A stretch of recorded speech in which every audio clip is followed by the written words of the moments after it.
June 21 നടക്കാനിരിക്കുന്ന NEET UG പുനഃപരീക്ഷ computer അധിഷ്ഠിത മാതൃകയിലാക്കണമെന്ന പുതിയ ഹർജി പരിഗണിക്കാൻ വിസമ്മതിച്ച് സുപ്രീം കോടതി. നിലവിലെ സാഹചര്യത്തിൽ പരീക്ഷാ രീതി മാറ്റുന്നത് പ്രായോഗിക ബുദ്ധിമുട്ടുകൾ ഉണ്ടാക്കുമെന്ന് ബെഞ്ച് നിരീക്ഷിച്ചു.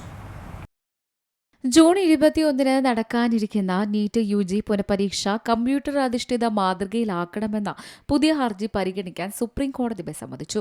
ചോദ്യപേപ്പർ ചോർച്ചാ വിവാദങ്ങളെ തുടർന്ന് മെയ് 3 നടന്ന പരീക്ഷ റദ്ദാക്കിയിരുന്നു. തുടർന്നാണ് പുനഃപരീക്ഷ നടത്താൻ നിശ്ചയിച്ചത്.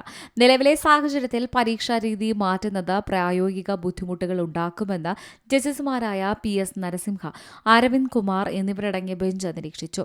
ഒബ്ജക്റ്റീവ് ടൈപ്പായ OMR രീതിക്ക് പകരം ഓൺലൈൻ പരീക്ഷ നടത്തിയാൽ ചോദ്യപേപ്പർ ചോർച്ച സാധ്യത തടയാനാകുമെന്ന് ചൂണ്ടിക്കാട്ടിയായിരുന്നു RJD ജനപ്രതിനിധി സുധാകർ സിംഗ് സുപ്രീം കോടതിയിൽ ഹർജി സമർപ്പിച്ചത്.